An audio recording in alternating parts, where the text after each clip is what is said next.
नमस्कार दोस्तों, मैं हूं अशोक वर्मा। आप देख रहे हैं टीवी20 न्यूज।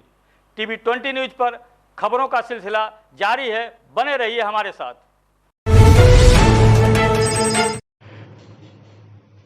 उप जिलाधिकारी नवीन प्रसाद ने पूरे नगर पंचायत का भ्रमण कर पटाखे की दुकानों का निरीक्षण किया। तत्पश्चात उन्होंने पटाखे की बिक्री हेतु सुप्रीम कोर्ट तथा शासन के निर्देशों का पालन करने को लेकर दुकानदारों को अवगत कराया।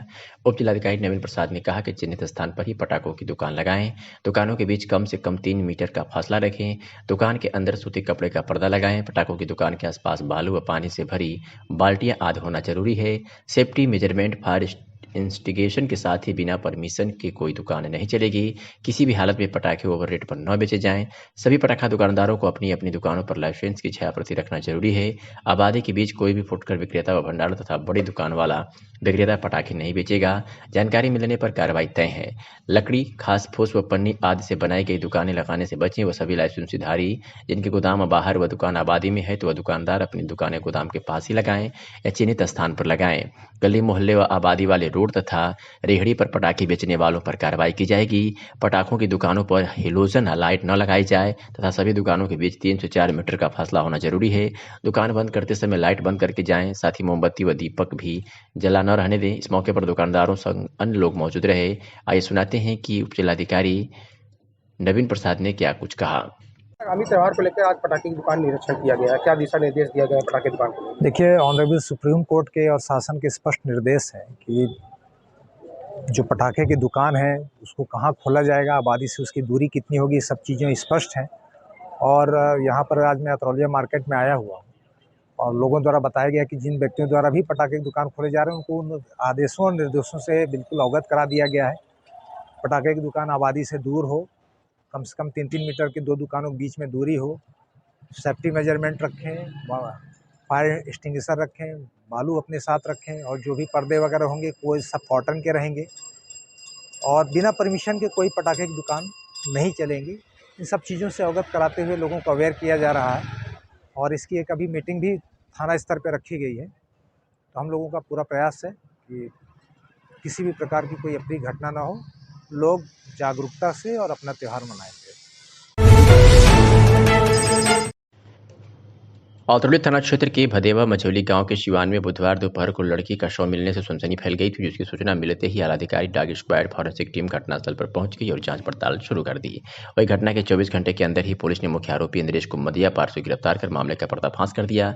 शुक्रवार देर शाम मृतका का शव गाँव पहुंचते ही कोहराम मच गया। महिलाएं दहाड़े मार मार रोने लगी तो वही क्षेत्र के जनप्रतिनिधि भी पहुंचकर पीड़ित परिवार को ढाढ़स बांधने में जुट गए। तत्पश्चात मृतका के शव को देर शाम प्रशासनिक अधिकारियों की देखरेख में बहिरियादेव स्थान पर दफन दे दिया गया। पीड़ित परिवार का कहना है कि लोगों को न्यायपालिका पर पूरा भरोसा है। पीड़ित परिवार ने कहा कि पुलिस ने 24 घंटे के अंदर मुख्य अभियुक्त को गिरफ्तार कर लिया है, लेकिन मुख्य अभियुक्त के साथ कोई अन्य अभियुक्त भी हो तो उसके खिलाफ भी सख्त कार्रवाई की जाए, जिससे पीड़ित परिवार को न्याय मिले। वहीं परिजनों समेत स्थानीय लोगों ने मांग की है कि ऐसे कृत्य करने वाले अभियुक्तों को सिर्फ फांसी की सजा मिलनी चाहिए। आज सुनाते हैं कि मृतका के परिजन और ग्रामीणों ने क्या कुछ कहा। क्या नाम चाची आपका? लालता देवी। कहाँ के निवासी हैं? हम निवासी हैं मानपुर का। ये जो कल घटना घटी थी इस गांव में, गिरफ्तार हो गए हैं अभियुक्त, बॉडी आ जाई है, क्या चाहते हैं पूरे गांव वाली? हम लोग चाहते हैं कि जैसे वो लड़की के साथ निवाह भयल है वही तरह वो लड़का के फांसी की सजा मिलना चाहिए। क्योंकि आप लोग सोचते हैं कि बेटी पढ़ाइए बेटी बचाइए, तो पहले बताओ जब यही नया होगा तो हम लोग कैसे बेटी पढ़ाएंगे, कैसे बचाएंगे? हैं, हम लोग यही चाहते हैं कि जो घटना ये लड़की के साथ हुआ है वैसा घटना उसी के साथ हो और जो का नाम जो उसके साथ हो सब गिरफ्तार होके यही सजा हो सब उनकी मिलना चाहिए। नाम भैया आपका? उमेश। कहाँ के निवासी? कल आपकी बहन के साथ क्या हुआ था, इसकी पूरी बात बताओ, क्या चाहते हो ये बताओ। कल तो हमारी बहन को 15 तारीख से लापता थी हमारी बहन। कल उसका शव मिला है भगवानपुर बाग में और इसका इंसाफ होना चाहिए, मुझे न्याय चाहिए। जिसके खिलाफ FIR दर्ज की थी वो नामजद पकड़ा गया, और क्या चाहते हो? और उसके साथ जो भी सब पकड़े जाने चाहिए, सबको कड़ी से कड़ी सजा मिलनी चाहिए। आजमगढ़ के अतरौलिया में बीती शुक्रवार रात नगर पंचायत स्थित जायसवाल त्रिमोहानी पर दुर्गा पूजा के उपरांत एक विशाल भंडारे का आयोजन किया गया। भंडारे में दूर दराज से आए हुए लोगों ने प्रसाद ग्रहण किया। वही स्थानीय नगरवासियों ने भी भंडारे में सम्मिलित होकर प्रसाद ग्रहण किया। विशाल भंडारे में हजारों की संख्या में महिला, पुरुष व बच्चों ने हिस्सा लिया, जो देर रात तक चलता रहा। इस विशाल भंडारे में स्थानीय मूर्ति समिति के सहयोग से लोगों को प्रसाद वितरण कराया गया। इसमें युवाओं ने पूरे उत्साह के साथ नगर के भंडारे में बढ़ चढ़कर हिस्सा लिया। ज्ञात हो कि शरद पूर्णिमा से लगने वाले 3 दिवसीय ऐतिहासिक मेले के उपरांत विशाल भंडारे का आयोजन किया जाता है, जिसके क्रम में शुक्रवार शाम को नगर के जायसवाल त्रिमोहानी पर मां दुर्गा समिति द्वारा भंडारे का आयोजन किया गया। इसमें लोगों ने प्रसाद ग्रहण किया। वही अन्य मूर्ति समितियों द्वारा भी नगर के प्रत्येक मोहल्लों में विशाल भंडारे का आयोजन किया जाता है, जिसमें हजारों की संख्या में लोग पहुंचकर प्रसाद ग्रहण करते हैं। नगर पंचायत का ऐतिहासिक मेला पूरे जनपद में प्रसिद्ध है। ऐसे में मां दुर्गा समिति द्वारा किया जाने वाला भंडारा भी लोगों में चर्चा का विषय बना रहता है। इसमें दूर दराज से आए हुए लोगों को प्रसाद वितरण किया जाता है। आइए सुनाते हैं कि अनिल जायसवाल वरिष्ठ सदस्य ने क्या कुछ कहा। क्या नाम है आपका? मेरा नाम अनिल कुमार जायसवाल है। मैं जायसवाल त्रिमोहानी सेवा संघ का बहुत पुराना सदस्य हूँ। आज यहाँ पे भंडारा है और ये कैसी मूर्ति बैठती है, इसके बारे में बताइए। ये पूर्णिमा के अवसर पर एक प्रतिमाएं बैठती हैं और काफ़ी प्राचीन समय से बैठती हैं। बड़े ही हर्षोल्लासपूर्ण तरीके से हम लोग मूर्ति बैठाते हैं और माँ भगवती का पूजन करते हैं। इसके बाद विसर्जन के बाद हम लोग बृहद भंडारा करते हैं, जो सायं 4 बजे से चल करके रात 12 बजे तक चलता रहता है। अनवरत भीड़ रहती है। इसमें सभी श्रद्धालु भक्तों का सहयोग रहता है, खासकर मीडिया कर्मियों का, जो इतना मेहनत करके कवरेज करते हैं, उनका बहुत बहुत साधुवाद। कितने लोग लगभग प्रसाद ग्रहण कर चुके हैं? लगभग कितने लोग ग्रहण करते हैं? लगभग 2500 लोग प्रसाद ग्रहण कर चुके हैं और अनवरत ये चलता रहेगा। अपने कर्तव्य की पथ पर चलते हुए देश, प्रदेश व समाज की सुरक्षा में अपने प्राण तक को न्यौछावर करने वाले उन अमर शहीदों की याद में प्रतिवर्ष 21 अक्टूबर को पुलिस स्मृति दिवस का आयोजन किया जाता है। इस अवसर पर आज जनपद आजमगढ़ के पुलिस लाइन में स्मृति स्थल पर सुबह 8 बजे पुलिस स्मृति दिवस का आयोजन किया गया। इस गौरवमयी अवसर पर पुलिस उप महानिरीक्षक आजमगढ़ परिक्षेत्र आजमगढ़ अखिलेश कुमार ने सर्वप्रथम शहीद पुस्तिका पढ़कर वीर शहीद पुलिसकर्मियों को स्मरण करते हुए उन्हें श्रद्धांजलि अर्पित की। स्मृति दिवस हर साल उन शहीदों की याद में मनाया जाता है जो अपने कर्तव्य पथ पर शहीद हो जाते हैं। पुलिस स्मृति दिवस पर पुलिस अधीक्षक आजमगढ़ अनुराग आर्य द्वारा कर्तव्य पथ पर शहीद पुलिसकर्मियों को श्रद्धांजलि दी गई।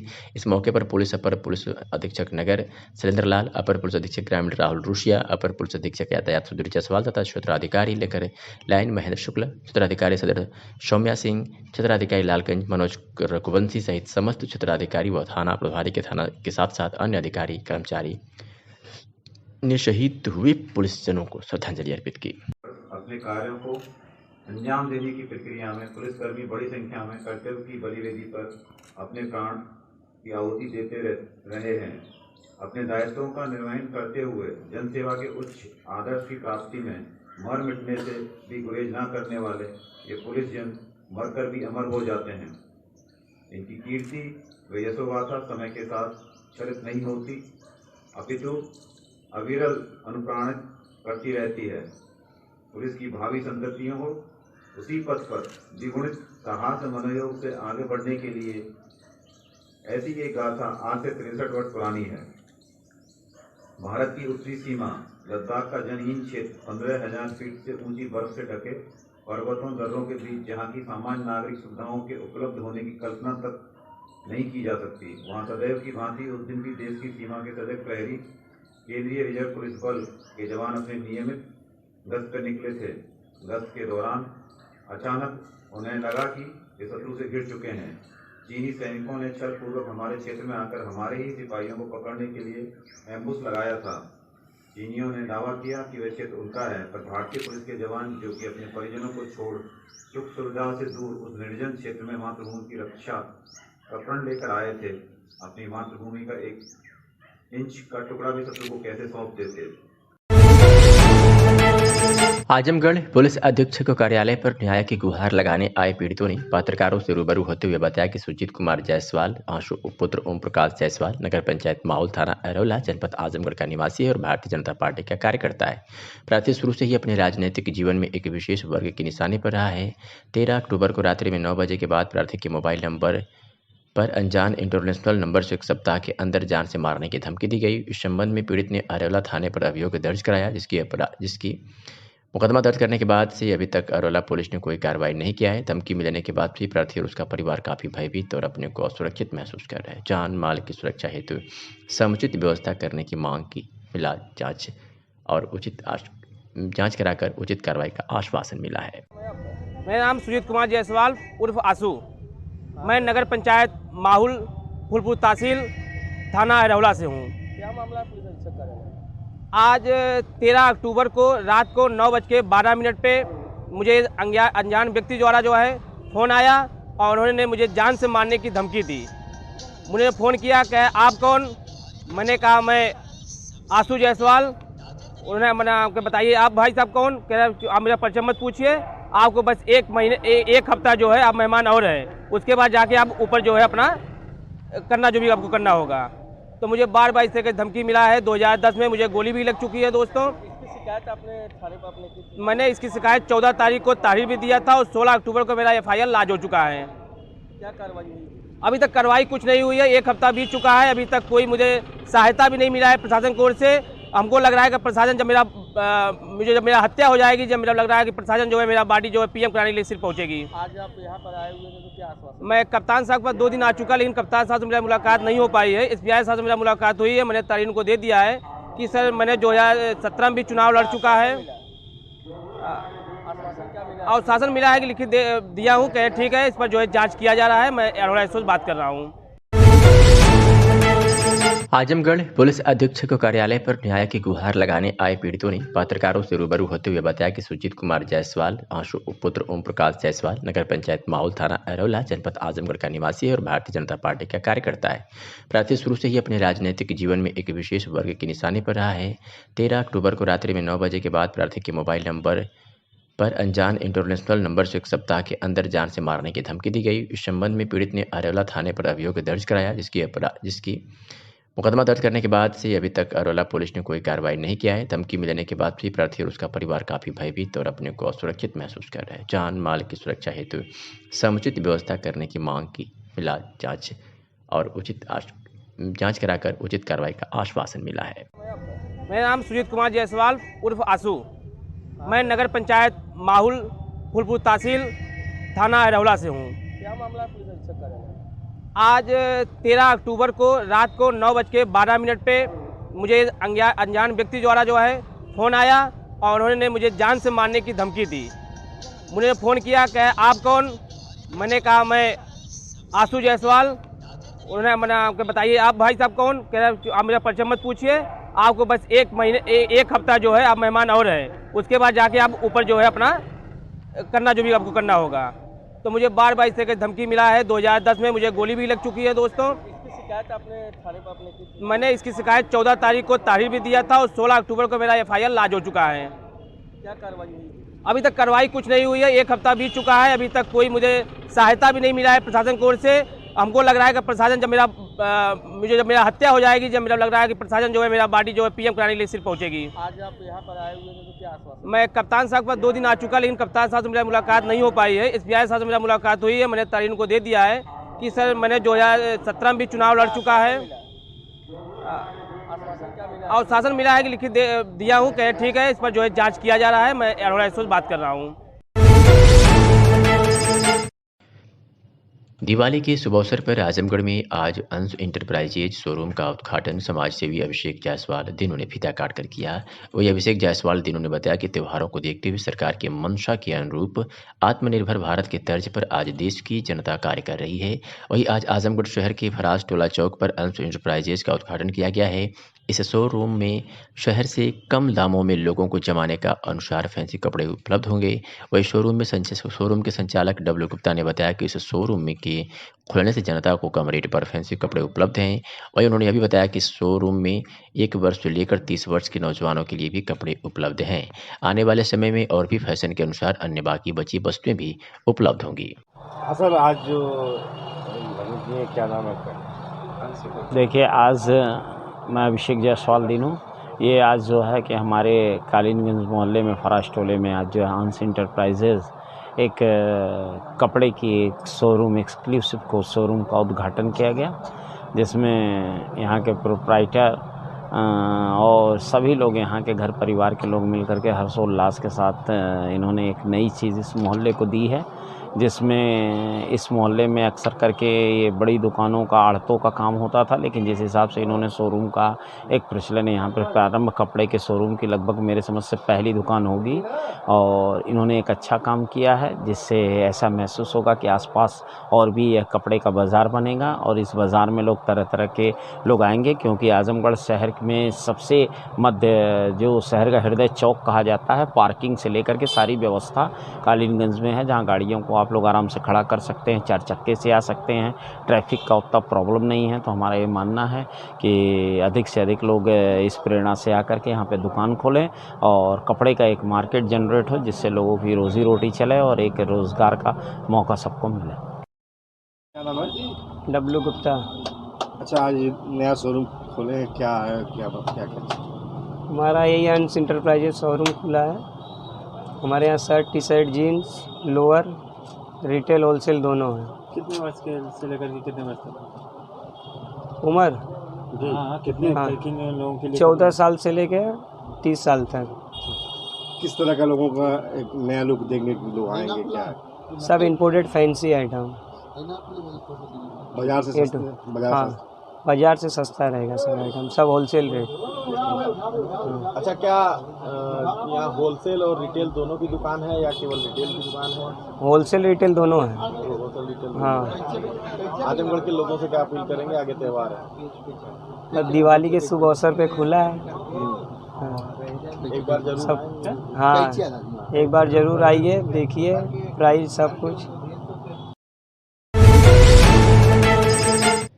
दीपावली पर्व के दृष्टिगत आयुक्त खाद्य सुरक्षा एवं औषधि प्रशासन लखनऊ द्वारा जिलाधिकारी महोदय के आदेश के क्रम में जनपद के आम जनमानस को मिलावटी खाद्य पेय पदार्थ एवं विभिन्न प्रकार की मिठाइयाँ, रंगीन मीठे खिलौने, अन्य खाद्य पदार्थ आदि पेय पदार्थों के विक्रय पर प्रभावी रोकथाम हेतु खाद्य पदार्थों की शुद्धता एवं गुणवत्ता सुनिश्चित कराए जाने हेतु आज मुख्य खाद्य सुरक्षा अधिकारी दीपक कुमार श्रीवास्तव के नेतृत्व में एक टीम ने छतवारा स्थित विभिन्न प्रतिष्ठानों दूध, रंगीन मिठाई, खोया, मसाला का नमूना संदेह के आधार पर जांच हेतु संग्रहित किए गए। तत्पश्चात टीम ने हाईडील चौराहे से कलाकंद मिल्क केक का नमूना संग्रहित करते हुए इस दारी से एक नमकीन का नमूना भी लिया। खास अधिकारी आयुष कुमार शुक्ला के नेतृत्व में परानापुर RTO स्थित विभिन्न प्रतिष्ठानों से सोन पापड़ी की नमूने लिए। इस तरह से शहर भर में मिठाइयों के नमूने लिए गए। छापेमार दल ने मिष्ठान विक्रेता को प्रतिष्ठान में साफ सफाई रखने का निर्देश भी दिया। अतरौलिया थानीय क्षेत्र के कंपोजिट विद्यालय वासेपुर उड़वा पर तैनात प्रभारी प्रधानाध्यापक महेंद्र प्रताप सिंह अपने सहायक अध्यापकों एवं शिक्षा मित्रों के द्वारा स्थानीय थाना में तहरीर दिया, जिसमें उन्होंने स्थानीय विकास खंड में तैनात खंड शिक्षा अधिकारी रविशंकर यादव पर आरोप लगाया कि आज सुबह खंड शिक्षा अधिकारी विद्यालय का निरीक्षण करने लगभग 8:55 पर सुबह विद्यालय पहुंच गए। इस दौरान स्कूल पर प्रार्थना कराई जा रही थी। प्रार्थना समाप्त होने के बाद प्रधानाध्यापक के साथ अध्यापकों को बुलाकर अभद्र भाषा का प्रयोग करते हुए कार्यालय में रखे हुए उपस्थित पंजिका पर सभी अध्यापकों को अनुपस्थिति दर्ज कर दिया एवं अध्यापकों को निलंबित करने की चेतावनी देने लगे। वही पीड़ित सहायक अध्यापक ब्रजेश तिवारी ने बताया कि जब वह खंड शिक्षा अधिकारी से इस प्रकार के व्यवहार एवं कार्य के विषय में पूछा तो मेरे साथ खंड शिक्षा अधिकारी ने बदसलूकी करते हुए मारपीट करने लगे। इस दौरान उपस्थित अध्यापकों ने किसी तरह से बीच बचाव किया तो वही खंड शिक्षा अधिकारी अतरौलिया रविशंकर यादव ने बताया कि मैं 9:15 बजे कंपोजिट विद्यालय वासेपुर डढ़वा का निरीक्षण करने अपर निदेशक के आदेश पर पहुंचा तो वहां पर 5 अध्यापक एवं 1 शिक्षा मित्र अनुपस्थित रहे, जिसके विषय में जब मैंने पूछा तो प्रधानाध्यापक एवं बाद में पहुंचे कुछ अध्यापक उग्र हो गए और मुझसे ही मारपीट करने पर आमादा हो गए। इस संबंध में थाना अध्यक्ष अतरौलिया नदीम मोहम्मद फरीदी ने बताया कि प्रार्थना पत्र प्राप्त हुआ है, जांच की जा रही है। आइए सुनाते हैं कि खंड शिक्षा अधिकारी और रविशंकर यादव और पीड़ित अध्यापक ब्रजेश तिवारी ने क्या कुछ कहा। वासेपुर डढ़वा में कुछ अध्यापकों ने आरोप लगाया है कि आप निरीक्षण में मारपीट की है, उसके बारे में सर बताइए। निरीक्षण के समय मारपीट ये आरोप लगाया है? नहीं, आरोप लगाएंगे ना, उसका कारण है शिक्षक हम जब गए 9:15 तक 5 शिक्षक और एक शिक्षा मित्र अनुपस्थित। रजिस्टर हमको सिग्नेचर करना, हम अनुपस्थित बना दिए। 9:15 के बाद आए। अब वो समझिए कि आते ही वो एक शैलेश सिंह हैं और एक त्रिपाठी हैं ब्रजेश कुमार त्रिपाठी। पता नहीं उनका क्या इंटेंशन था। वहाँ हमारे कार्यालय सहायक है, वहाँ ARP हमारा राजकुमार है, ARP वो भी पहुँचा था और सारे टीचर थे। मतलब इतना चिल्लाना शुरू कर दिए, पता नहीं उनका इंटेंशन पहले से क्या था। इतना चिल्लाना, गांव वाले भी इकट्ठा हो गए, सब कहेंगे अरे स्कूलें नहीं आएंगे। अच्छा, गांव वाले हमको ये 3 दिन 4 दिन फ़ोन किए कि साहब स्कूल की दुर्दशा है, आजमगढ़ से आते हैं शैलेश सिंह 9:30 बजे 10 बजे तक पहुंचते हैं, उन्हीं को लेकर त्रिपाठी आते हैं। और सर स्कूल की बड़ी दुर्दशा, अभी एडी साहब 2 दिन पहले बैठक किए थे, वो कहे कि नहीं 9 से 9:30 तक हर हालत में आप लोग स्कूल चेक करिए, और जब स्कूल चेक करिए अनुपस्थित हैं उसके बाद से ये हो हल्ला। मतलब वो इतना शोर मचाए कि हम तो BSS साहब को लिखे, देखिए DM साहब को लिखे, AD साहब को लिखे कि इनका अमर्यादित आचरण, मतलब वो अमर्यादित आचरण भी करें और उसके बाद से उसको पलटने के लिए कि साहब ये कर दिए वो कर दिए। क्या लगा निरीक्षण के दौरान आपको कितने शिक्षक अनुपस्थित थे, क्या कार्रवाई किया गया उनके खिलाफ? देखिए 5 बताया ना, 5 शिक्षक और 1 शिक्षा मित्र अनुपस्थित मिले, वेतन हम कटौती कर दिए। और इनके जो ये 2 लोगों के बारे में, इनके बारे में हम BSC को लिखे। ब्रजेश त्रिपाठी जी लगा रहे हैं कि उनके साथ आप हाथापाई की, उसके लिए क्या है? नहीं देखिए, ब्रजेश त्रिपाठी जी तो हमसे काफ़ी वहीं बहुत दूर से वो कर रहे थे। हाथापाई तो कोई किसी का मतलब कोई किसी को छुआ भी नहीं भाई, हम नहीं कहेंगे कि हमको छुए या हम उनको छुए। हाँ ये था कि वो अपना अनुपस्थित जब देखे रजिस्टर में तो वहाँ बबूला हो गए, अरे हमारा अनुपस्थित कैसे बना देंगे, अभी हम रहेंगे कि नहीं रहेंगे, ये वो तमाम चीज़ जो भी उनको आया कहलाए। बस उसके बाद से वो शैलेश जी कहे कि हम आजमगढ़ से आते हैं, तो हम आजमगढ़ से आएंगे तो हम तो लेट आएंगे। इस मारपीट के मामले में क्या कहना चाहेंगे, क्या ये आरोप कैसा सत्य है या सत्य? कौन सा मारपीट का आरोप लगा है? यार मारपीट का आरोप तो बिल्कुल निराधार है, वहाँ किसी कोई और वहाँ से पूछ। ब्रजेश कुमार त्रिपाठी। आप कहाँ के अध्यापक हैं? कंपोजिट विद्यालय बासीपुर डड़वा। आज ही बासीपुर डड़वा में क्या हुआ था, इसके बारे में बताइए। सारे बच्चे आए हुए थे, प्रार्थना स्थल पर सारे लोग मौजूद थे।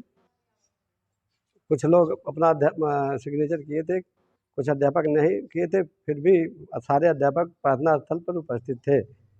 डिप्टी साहब आए और रजिस्टर मांगने के बाद वो कहें आप लोग को तमीज़ नहीं है, आप लोग बदतमीज़ हैं, जो सबसे पहले आकर के अपना दस्तखत करना चाहिए। और उटपटांग बोलने लगे तो मैंने कहा साहब आप अधिकारी हैं, आपको इस तरह से नहीं बोलना चाहिए। और इसके ऊपर जो है वो कहे कि चुप रहो, बहुत नेता हो गए हो, बदमाशी करते हो, दिमाग खराब है क्या तुम्हारा, सस्पेंड कर दूंगा तुमको।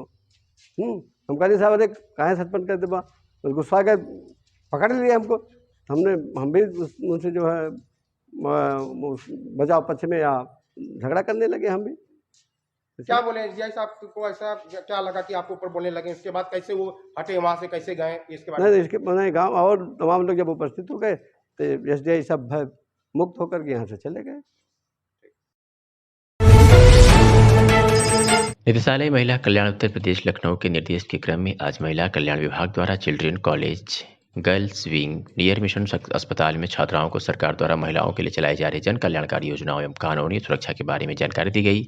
इस अवसर पर महिला कल्याण अधिकारी श्रीमती विप्रीति उपाध्याय ने दहेज प्रथा, घरेलू हिंसा, महिलाओं का कार्यस्थल पर लैंगिक उत्पीड़न, कन्या भ्रूण हत्या के बारे में विस्तार से बताया। उन्होंने बताया कि दहेज निषेध अधिनियम 1961 के अनुसार दहेज लेन देन या इसके लेन देन में सहयोग करने पर 5 वर्ष की कैद और 15,000 रुपये का जुर्माने का प्रावधान है।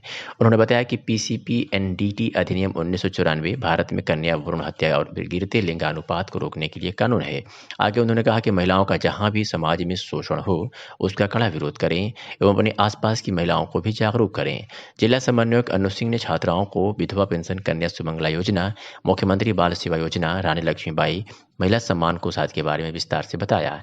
इसके साथ ही 1090 वुमेन पावर लाइन, 181 महिला हेल्पलाइन, 1076 मुख्यमंत्री हेल्पलाइन, 112 पुलिस आपातकालीन सेवा, 1098 चाइल्ड लाइन, 102 स्वास्थ्य सेवाएं एवं 108 एम्बुलेंस सेवा के बारे में छात्राओं को बताया गया। इस अवसर पर चिल्ड्रन कॉलेज गर्ल्स विंग की प्रधानाचार्य एवं अध्यापिकाएं सहित अधिक संख्या में छात्राएं उपस्थित रहे।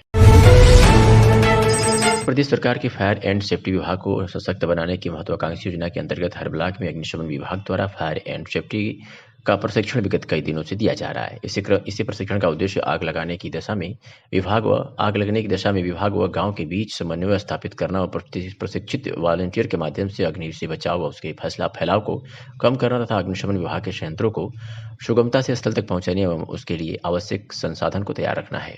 इस योजना के तहत हर ब्लॉक के विभिन्न गाँव में से 100 नव युवकों को प्रशिक्षित करने की योजना बनाई गई और इन्हें प्रशिक्षण भी दिया गया। इसी कार्यक्रम के तहत मुख्य अग्निशमन अधिकारी आजमगढ़ स्थित Satyendra Pandey Maharajganj fire service station पर अग्नि सचेतकों से मुलाकात की और प्रशिक्षित लोगों को अग्नि सचेतक प्रमाण पत्र भी दिया। इस अवसर पर उन्होंने अग्नि सचेतकों को अगलगी से बचाव के उपाय, अग्निशमन संयंत्र सहित अन्य जानकारियों के बारे में उनसे बात की। इस कार्यक्रम में प्रभारी गुलाब प्रसाद, नीरज कुमार दुबे सहित फायर सर्विस स्टेशन के अधिकारी व कर्मचारी। सर, आज बच्चों में अग्नि सचेतक प्रमाण पत्र वितरित किया गया। ये अग्नि सचेतक बनाने का विभाग का इसका क्या उद्देश्य रहा सर? विभाग देखिए, ये विभाग ने ये अभी इस सत्र से ये शुरू हुआ है। लोगों में आग के प्रति जागरूकता के लिए गांव-गांव ऐसे युवक जो इच्छुक हों और पढ़े लिखे हों, उनको इकट्ठा करके फायर सर्विस के बारे में, अग्नि सचेतक योजना, फायर सेफ्टी के बारे में इनको जनपद के प्रत्येक फायर स्टेशन पे एक ब्लॉक से 100 वॉलंटियर्स ले करके इनको चयनित करके और अग्निशमन विभाग के बारे में प्रशिक्षण, अग्नि सुरक्षा के बारे में प्रशिक्षण दिया गया है। उसी के क्रम में शेष बचे वॉलंटियर्स को आज ये प्रशिक्षण का कार्यक्रम और ये दीपावली कैसे सुरक्षित मनावें, इसके लिए इनको पंपलेट वितरित करके ये जागरूक किया जा रहा है। ये कितने चरणों में होगा सर?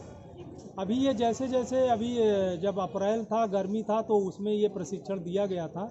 अब उन्हीं वॉलंटियर्स को, हर ब्लॉक के वॉलंटियर्स को फायर स्टेशनों पे बुला करके उसमें जो दीपावली पर्व है उसके लिए दीपावली कैसे सुरक्षित मनाएं, इसके लिए पंपलेट वितरित करके जागरूक किया गया है। और बाद में भी जैसे दिशा निर्देश आएगा अन्य त्यौहार पर या गर्मी के अवसर पर इनका सहयोग लिया जाएगा, बराबर सहयोग लिया जाएगा। क्या इनके प्रशिक्षण से संबंधित चीज़ें बार बार इसको दोहराया जाएगा इस विभाग द्वारा, या फिर उसकी कोई एक योजना है जिसमें?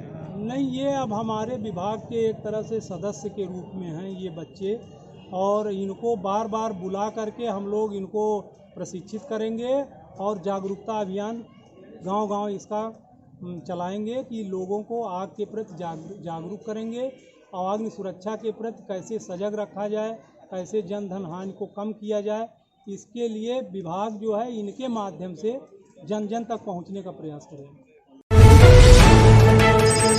रानी की सराय पुलिस ने युवती के साथ सामूहिक दुष्कर्म करने वाले 2 अभियुक्तों को गिरफ्तार किया है। बता दें कि 20 अक्टूबर को यानी कल वादी द्वारा थाना रानी की सराय पर तहरीर दिया गया था कि उसकी खुद की बहन को, जो सुबह शौच के लिए घर से खेत में जाने वापस आते समय रास्ते में प्रतिवादियों द्वारा प्रार्थी की बहन का जबरदस्ती मुंह दबाकर सामूहिक बलात्कार किया गया तथा जान से मारने की धमकी भी दी गई थी। इस तहरीर के आधार पर जहीन चौहान, रक्षा चौहान थाना रानी की सराय जनपद आजमगढ़ को पंजीकृत किया गया और प्रभारी निरीक्षक रानी की सराय द्वारा नंद कुमार तिवारी द्वारा अपने पुलिस बल के साथ वांछित अभियुक्तों जहीन चौहान और रक्षा चौहान को गिरफ्तार कर लिया।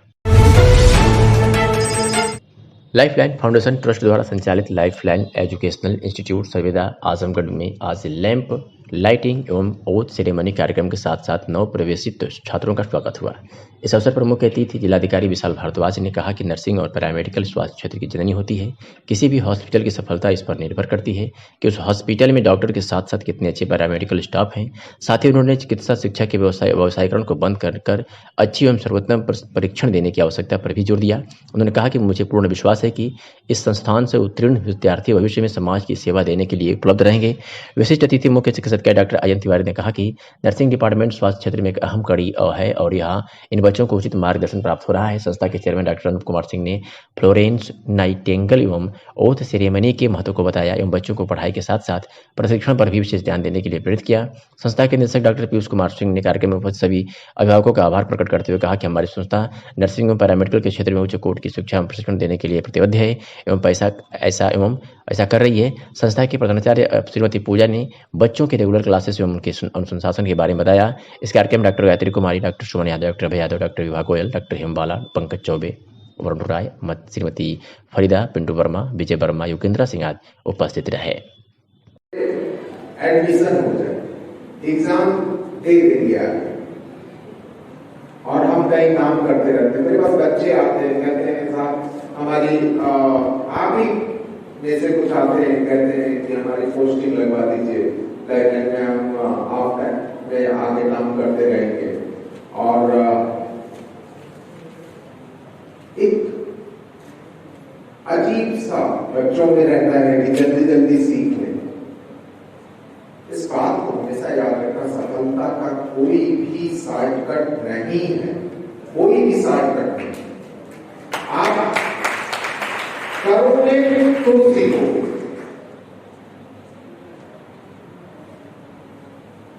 मैंने नर्सिंग में बहुत ऊपर तक देखा है। हमारे यहाँ एमबीबीएस का इंस्ट्रक्शन हो रहा था, हमारे यहाँ इंस्पेक्टर बनकर नर्सिंग की मैम आई। इन्फेक्शन कंट्रोल एक सेगमेंट होता है, वो डॉक्टर के हाथ में नहीं होता। इन्फेक्शन कंट्रोल के जितने प्रोटोकॉल होते हैं वो नर्सिंग स्टाफ के पास होते हैं। मरीज की जिंदगी सबसे पहले हमारे नर्सिंग स्टाफ के हाथ में होती है, हमारे पैरामेडिक्स के हाथ में होती है। अनूप सर ऑपरेशन करते हैं न्यूरो सर्जरी के, उसमें यूनिट यूज करते हैं नेविगेशन सिस्टम। वो नेविगेशन सिस्टम ये ऑपरेशन कर पाते हैं क्योंकि जो एक्सरे टेक्नीशियन है, जो एमआरआई टेक्नीशियन, वो इतना इक्विप्ड है, वो इतना परफेक्ट है कि वो उनको वो डेटा दे पाता है जिससे उस मरीज की जान बच पाती है।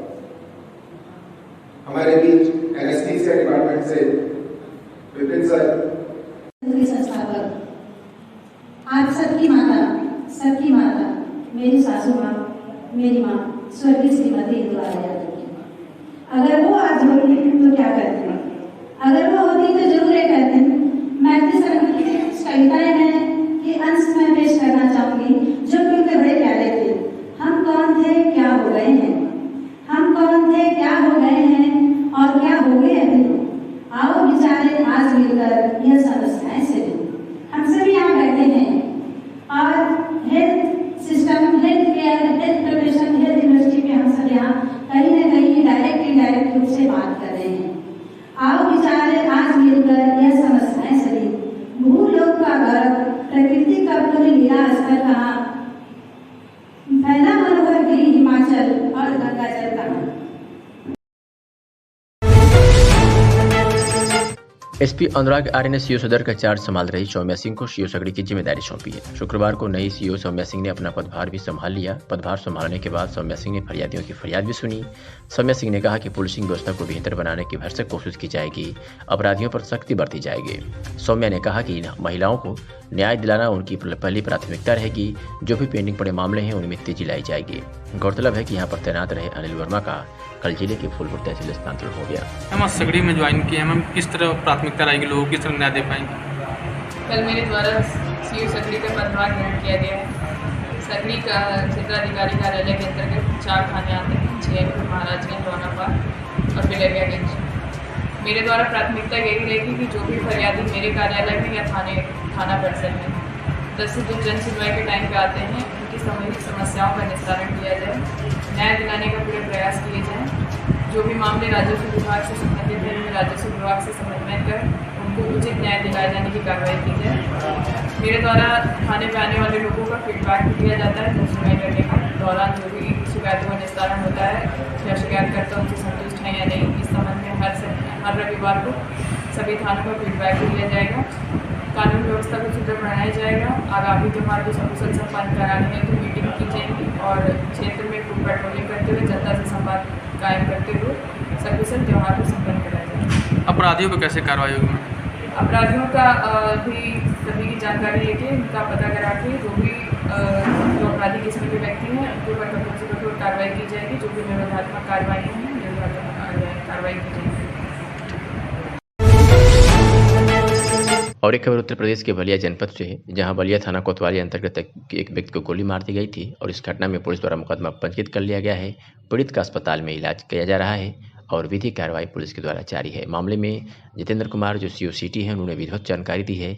क्या कुछ कहा है, सुनिए। रात्रि लगभग 9 बजे कोतवाली नगर बलिया क्षेत्र के अंतर्गत मोहल्ला अरमंदापुर में 5 जो व्यक्ति हैं वो एक साथ बैठकर अपनी दावत कर रहे थे और उसी दावत के दौरान उनमें आपस में किसी बात को लेकर आपस में कहासुनी हुई, झगड़ा हुआ और झगड़े के दौरान जो गोली चली उससे एक व्यक्ति घायल हो गया था, जिसे पुलिस के द्वारा तत्काल ही जिला अस्पताल बलिया रेफर किया गया और वहाँ से उसको हायर सेंटर बनारस भेज दिया गया है, जहाँ उसका उपचार चल रहा है और अभी उसकी हालत सामान्य है, खतरे से बाहर है। और उस जो पीड़ित पक्ष है उसके द्वारा जो तहरीर दी गई थी उस पर तत्काल सुसंगत धारा में अभियोग पंजीबद्ध कर लिया गया है और जो नामजद अभियुक्त हैं उनकी गिरफ्तारी के लिए लगातार प्रयास किया जा रहा है। उनके लिए कई टीमें लगी हुई है और जो आगे की वैधानिक कार्यवाही है वो की जा रही है।